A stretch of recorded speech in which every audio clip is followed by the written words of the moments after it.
यार आपको ना अपने वालिदैन को अपना दोस्त बनाना चाहिए।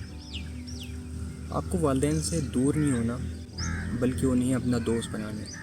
ये बात मैंने बहुत लेट समझी। मैं शुरू से एक ऐसा बच्चा था जो अपने में ही गुम रहता था। जिस तरह हमारे कुछ लोग कहते हैं कि हम लोग इंट्रोवर्ड्स हैं, तो मैं भी बिल्कुल वैसा था, लेकिन मैं वैसा हूँ नहीं। मैं हमेशा से ऐसा नहीं था। I was always an ambivert type person. मैं कभी एक्सट्रोवर्ट भी हो जाता था, कभी इंट्रोवर्ट। लेकिन ये जब मैंने खुद को इंट्रोवर्ट कहना स्टार्ट किया तो मैं खुद आइसोलेशन में चला जाता, बस कमरा बंद करके गेम में लगा रहता। मैं फ्री फायर बहुत खेला करता था। अभी तो मैं नहीं खेलता, अभी मैंने बहुत टाइम हो गया मैंने छोड़ी हुई। हल्की फुल्की एक दो गेम लगाता और छोड़ देता, डिलीट कर देता, क्योंकि दिल नहीं करता। ना मेरा कोई दोस्त खेलता है, ना मैं खेलने का मेरा दिल है। वक्त का ज़या है, ऊपर से मेरे पास टाइम नहीं होता। I am currently working on my own self. मैं ख़ुद पे काम कर रहा हूँ, मैं इन वीडियोस पे काम कर रहा हूँ, मैं क्लाइंट के लिए वर्क करता हूँ। मैं जो बात करूँ ना कि आपको पेरेंट्स के साथ गैप क्यों ख़त्म नहीं करना चाहिए बल्कि पेरेंट्स के साथ और करीब होना चाहिए, उसकी सिंपल वजह है। देखो, आपके पेरेंट्स के अलावा आपका इधर है कौन? कोई नहीं। आपके पेरेंट्स ही वो हैं जो आपकी केयर करते हैं, तभी तो उन्होंने आपको रहने के लिए जगह दी हुई है घर में। खाने के लिए आपको खाना मिलता है मुफ्त में, आप तो कुछ भी नहीं कर रहे। आपकी ट्यूशन फ़ीस हो गई, आपके पेरेंट्स भरते हैं। आपका ट्रांसपोर्ट का ख़र्चा आपके पेरेंट्स भरते हैं। अगर आपको बाइक दिलाया हुआ है तो पेट्रोल का ख़र्चा आपके पेरेंट्स भरते हैं। आपकी किताबों का, वर्दी का, आपके कपड़ों का, जूतों का ख़र्चा वालिदैन भरते हैं। आपकी तमाम ज़रूरियात वालिदैन पूरी करते हैं। लेकिन फिर ये गैप किस बात का? कोई इसकी वजह नहीं बनती। आपको अपने वालिदैन से जितना हो सके उतना करीब रहना चाहिए। ऐसे जितना आप दूर होते रहेंगे ना, ये लॉन्ग रन में ना आपको फ़ायदा देगा ना आपके वालिदैन को। हम मटीरियलिज़म की भी बात कर लेते हैं कि इससे आपको क्या मटीरियलिस्टिक फ़ायदा होगा। इससे देखो, इससे फ़ायदा क्या होगा कि यार स्टार्ट में बाहर जहाँ आप देखते हो अमेरिका में 16 से 18 की एज में बच्चों को घर से चल बेटा शार्ट हो करा देते हैं कि जा अपना खुद का कमा, खुद का घर रख। यहाँ पे वैसा नहीं होता ना। हमारा कल्चर अच्छा है।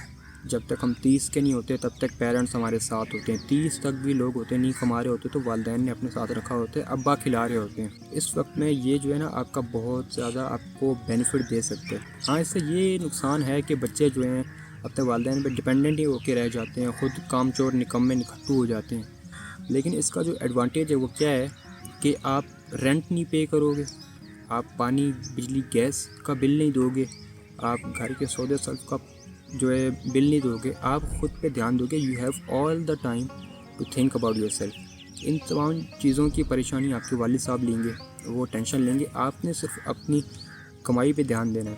अभी मैंने वीडियो बनाई है कि क्यों आपको 18 की एज से ही पैसा कमाना स्टार्ट कर देना चाहिए, और आज भी मैं उसी टॉपिक पे बात करने लगा हूँ। देखो, बात क्या है कि जब आप 18 से ही पैसा कमाने लग जाओगे और पेरेंट्स के साथ भी आपका जो कम्युनिकेशन बहुत अच्छा होगा, तो उससे क्या फ़ायदा होगा कि आपके पेरेंट्स आपको गाइड करते रहेंगे। अगर आपके पेरेंट्स ओल्ड स्कूल भी है ना, कम से कम उन्हें मनी मैनेजमेंट की स्किल्स और टाइम मैनेजमेंट की स्किल्स ज़रूर आती हैं। वो ये बात आपको ज़रूर सिखा देंगे, बेटा पैसे किस तरह बनाने हैं, पैसे किस तरह बचाने हैं, पैसे कहाँ लगाने हैं, पैसे कब छुपाने हैं।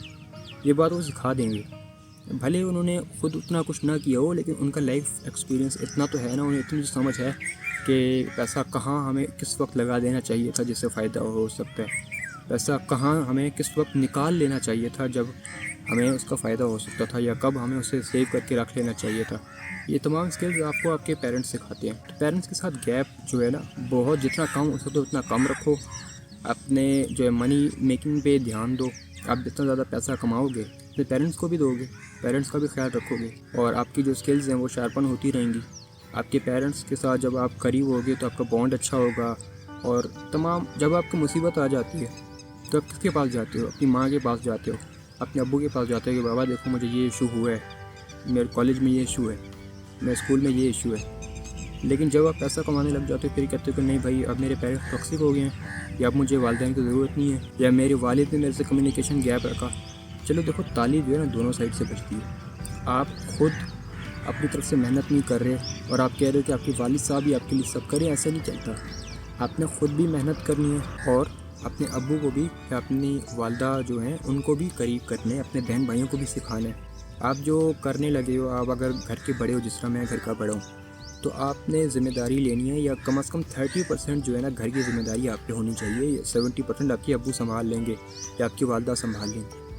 मेरे वालिद साहब हैं, वो घर का मतलब तमाम चीज़ें वही मैनेज कर रहे होते हैं, बिल जो हो गया उनका वो मैनेज करते हैं, फ़ीस वगैरह सब, बजटिंग, अकाउंटिंग वगैरह सारी वो करते हैं। मैं जितना कमाता हूँ मैं अपने पेरेंट्स को खुशी से देता हूँ, क्योंकि मुझे पता है कि मेरे पैसे इनके पास हैं तो वो सेफ़ हैं। और जब मुझे चाहिए होते हैं मैं बता देता हूँ कि अबू देखो मुझे कंप्यूटर के लिए ये चीज़ें चाहिए, इसके लिए ये चीज़ें चाहिए, तो मुझे इतने पैसे चाहिए, और वो मेरे पेरेंट्स दे देते हैं और वो खुशी से देते हैं।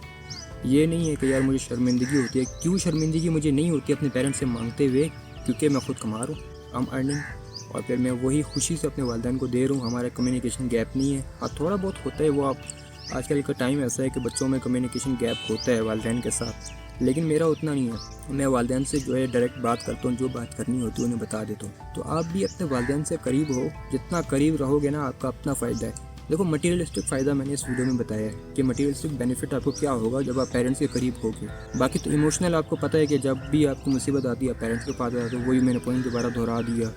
और क्या होता है कि जब आपको टेंशन होती है या आप जो है ना सोच नहीं पाते, डिसीजन मेकिंग में आपको इशू होता है, आपके पेरेंट्स आपका साथ देते हैं। दूसरा आपने रहना भी तो पेरेंट्स के साथ ही है ना, चाहे कितना भी कर लो, वालिदैन का अपना ख्याल रखना है।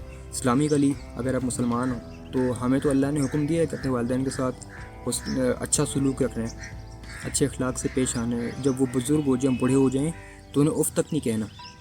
तो ख्याल रखो अपने वालिदैन का अपना। This was day 8 of making content for 300 freaking days. उम्मीद है मैं यह चैलेंज पूरा कर पाऊँ। Wish me luck.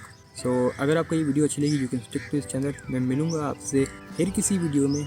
Till then signing off. अस्सलाम वालेकुम।